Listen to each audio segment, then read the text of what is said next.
How's it going, guys? Hood here, coming to you guys from a place that we should all find relatively familiar at this point. We are here in Alterac Valley. Today, turn this lo-fi down just a little bit here. We are here on Sunday evening. It is the 3rd of February. This is just past midnight here.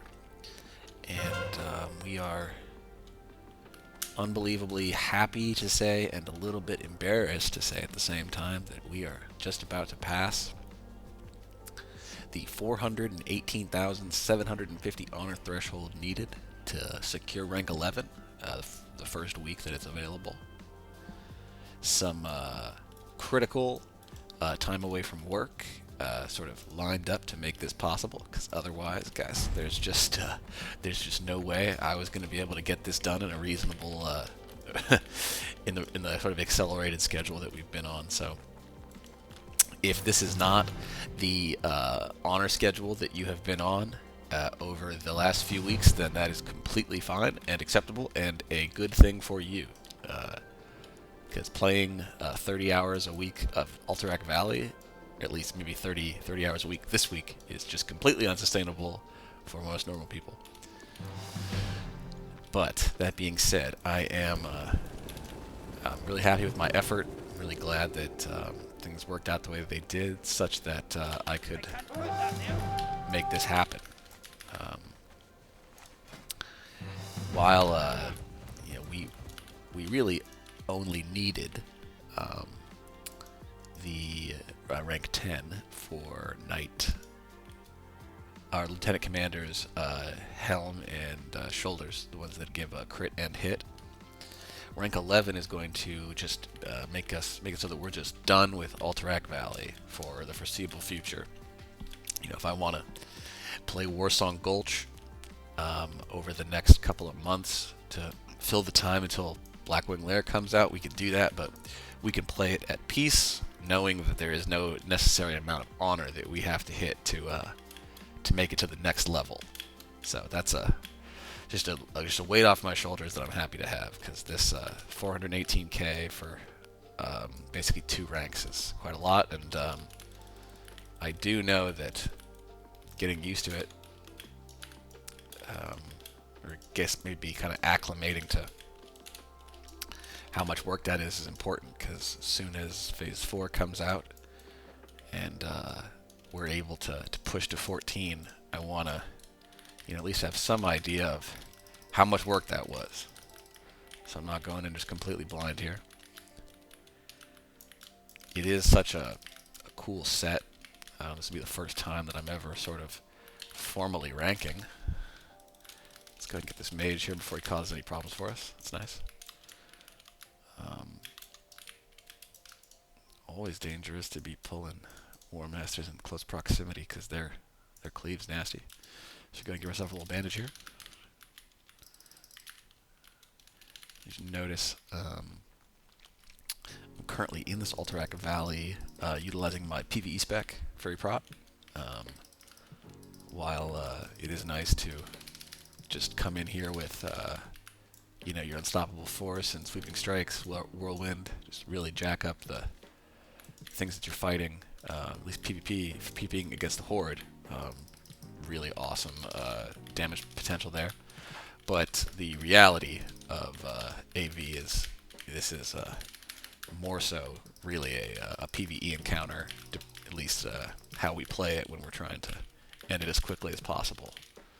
I know some people might disagree with that and be trying to go for more HKs and like that. Hey, that totally makes sense. Like, if you get some nice HKs, you're getting some great honor on top of it.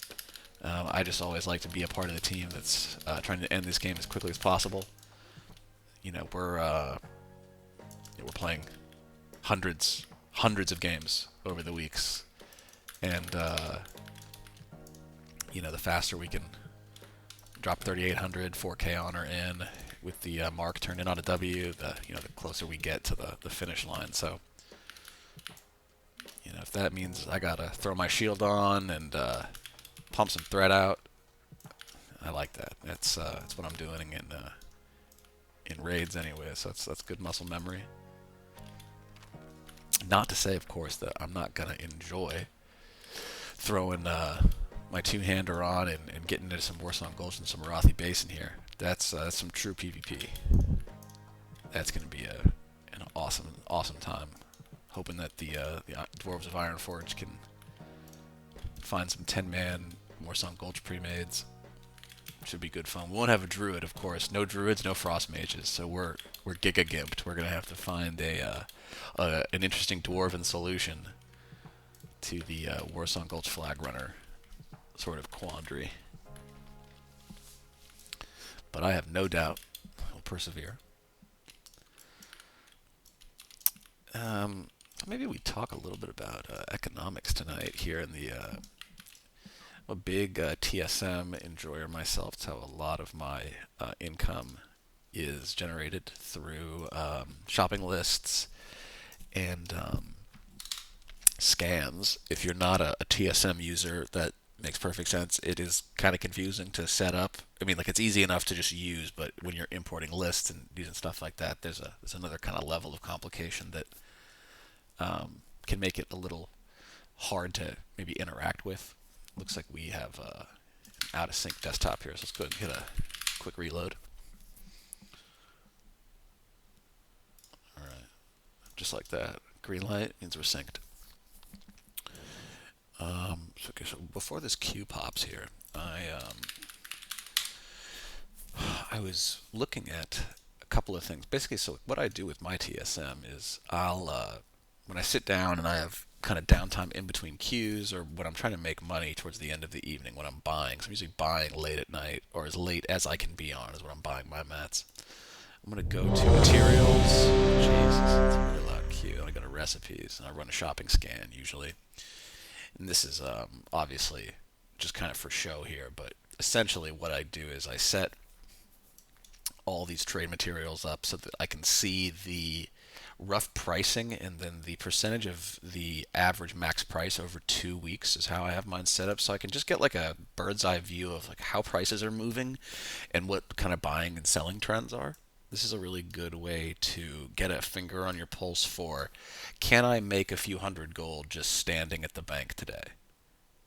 Obviously, if you have data of the like day in day out trends, like when prices increase, when prices decrease, that's really helpful. Generally speaking, of course, the reality is that prices are going to be lowest late at night when less players are playing, and prices are going to go up at peak server times, usually 5 to 8 p.m.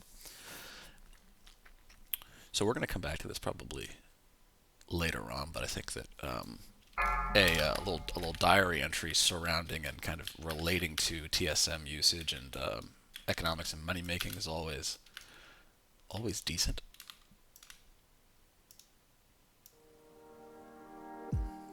I mean, who doesn't want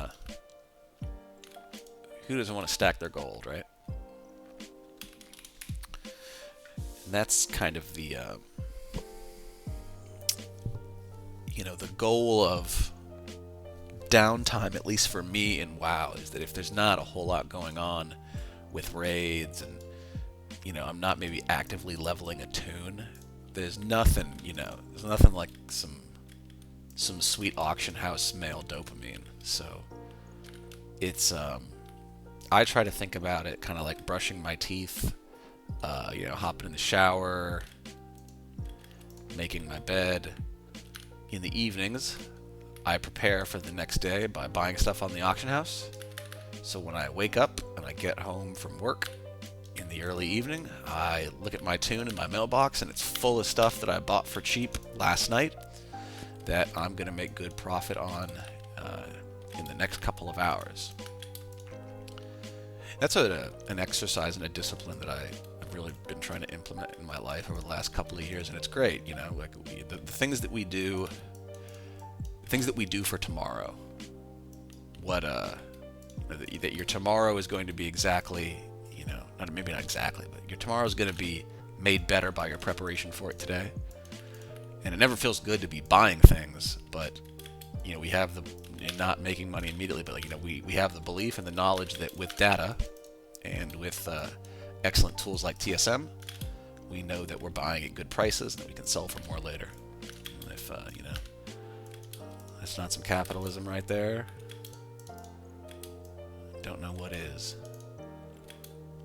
You might not be, playing for Skrilla. It's totally cool, but I bet you'd like to have more of it.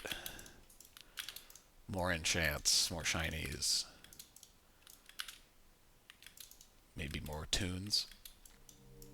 A lot of ways you can spend your gold. One of the first ways that I kind of spent, probably made somewhere around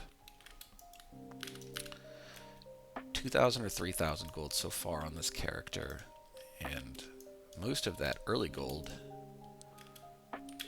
just came from doing quests, farming grays and venerables on the warrior, and then once I, kind of put together my first 500 gold cash stack, it was just about auction housing, buying for low and selling for higher. Something that anybody can do. You don't need any professions to be able to do that, though they can be helpful, because buying, of course, the raw materials and crafting them into a product is always going to add 10 to 20% for crafting time. And you can start doing this with kind of any amount of money, right? The easiest thing that I could recommend, if you had like a bankroll of maybe even like 10 to 20 gold.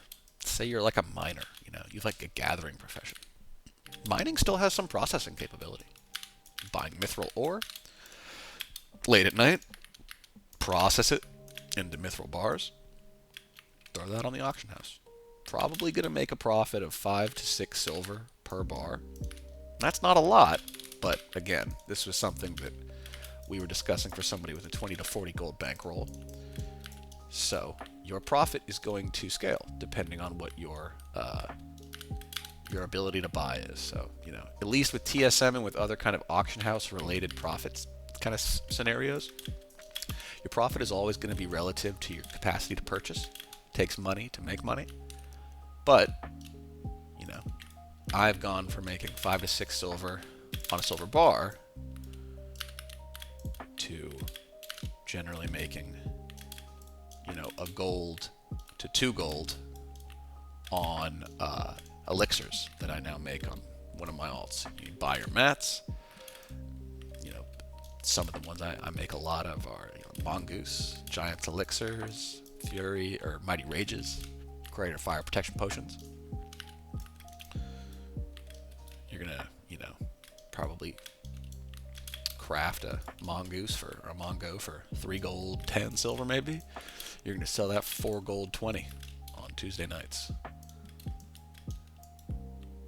So start with simple things. Keep stacking that money up day over day. You'll get there.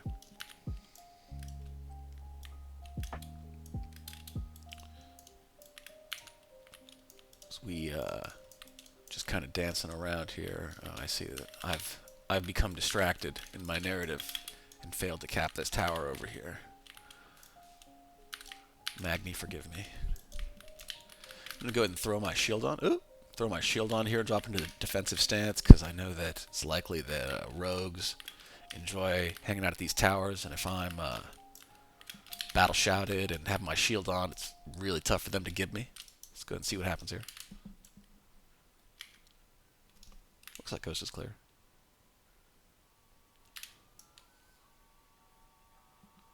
Nice. Okay, we're going to go ahead and play some tower defense for a little while. Making sure we can get this cap here, and then we can carry on with the rest of the game.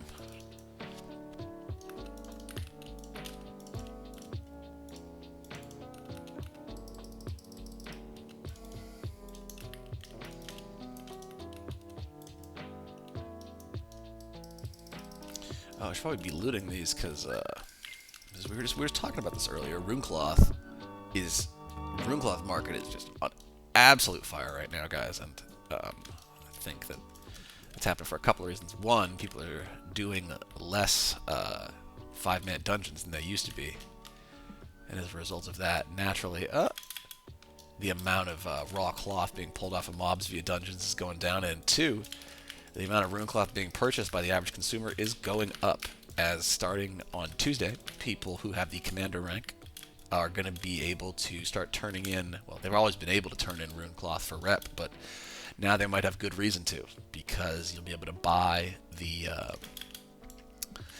Frost Saber mount, all of the Black War editions of the mounts if you have rank 11.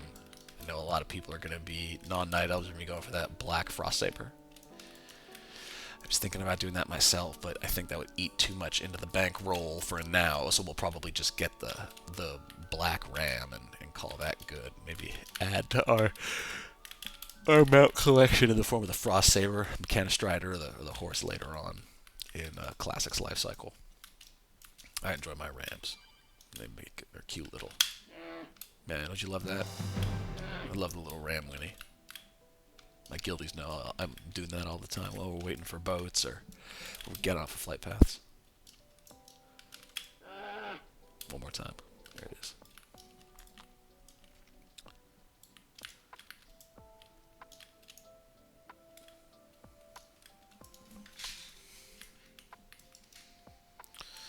Try to make, AV as cozy as I can. A lot of my guildmates group up and play 5-man AVs, and I do enjoy that from time to time, but for me this activity is more of a meditative experience.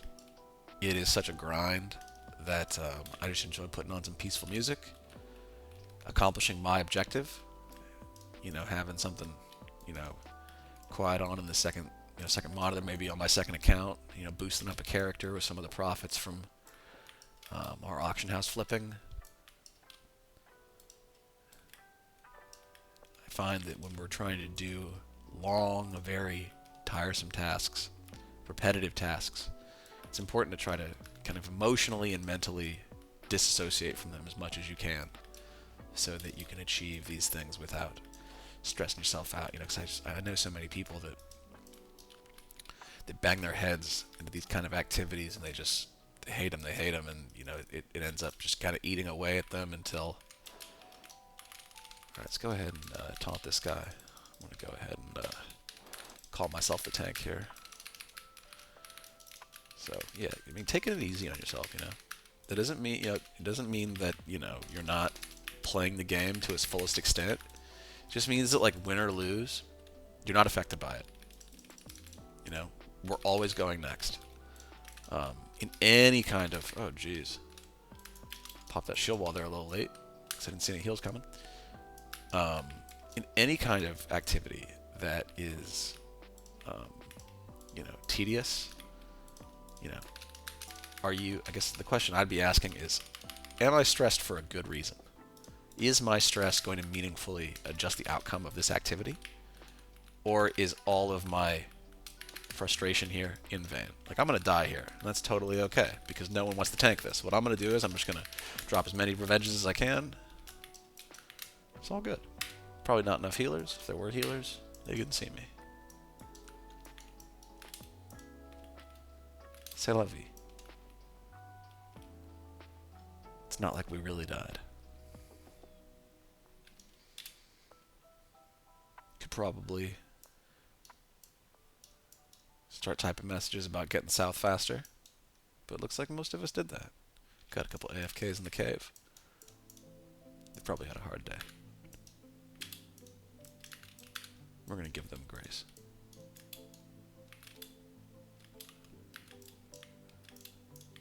Okay.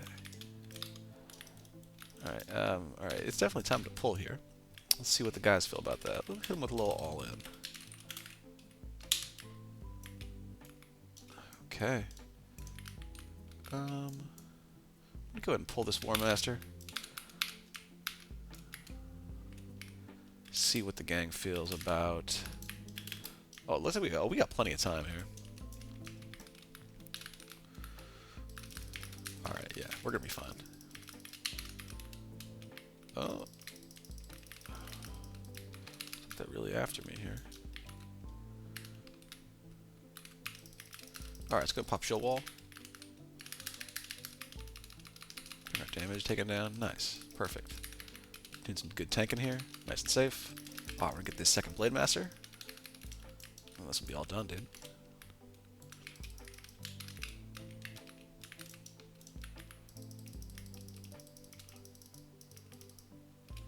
I know that my last little vlog, I was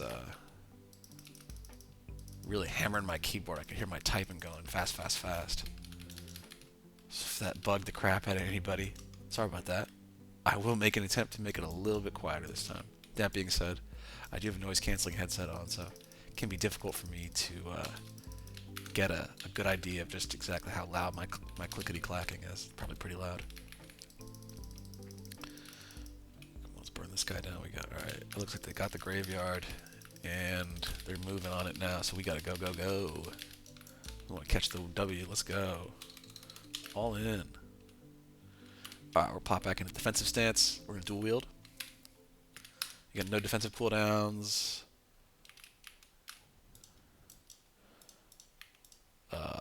This hunter is tanking? Alright. I'm going to try to get this this disarm off. We get that off. We're gonna pop Death Wish. Alright, looks like we have pretty decent damage going on. I'm gonna go ahead and pop into Berserker stance. I really don't want to tank this. I think I should probably be pumping here.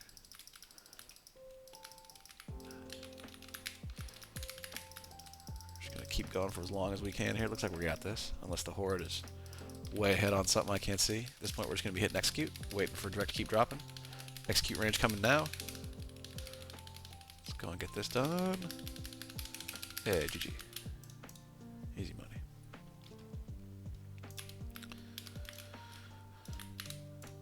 Back in the queue.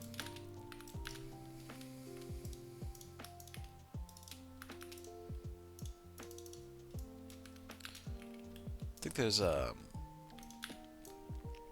was talking to some of my friends about this the other day, and I'd be curious what you guys think about it. There are things in games I think that are worth sweating for. It takes a certain kind of person, I think, and I think a certain kind of love for something. You can love something and not want to engage in crazy amounts of grinding. For example, like, if you've gotten rank 14 before, or this is an experience that you know, you're intimately familiar with, or you know that PvP is just an activity, it's not for you, that's fantastic. That's good personal understanding. Like, self-understanding is going to help you stay in games that you love for longer. But this is a grind that's not only, you know, kind of cool that you can, you know, one day become a Grand Marshal potentially, which is such a huge accomplishment. Wow, obviously we're not playing on the original honor system, but still being able to wear that honor and have fantastic gearing outside, even, you know, independent of your raid environment, gives you great personal character control, you know. In so many situations, like, players are at the mercy of their loot councils, or mercy of bad rolls, where they can't really control the destiny of their character's gearing. It's a bad feeling, man. You know, week over week, going to raid and just not feeling like you're receiving, you know, what you think is equitable for your character. You know, one of the, you know, big issues with soft-res systems is that, you know, soft-res the wrong item. You could soft-res the item that other people are rolling on, that other people soft-res.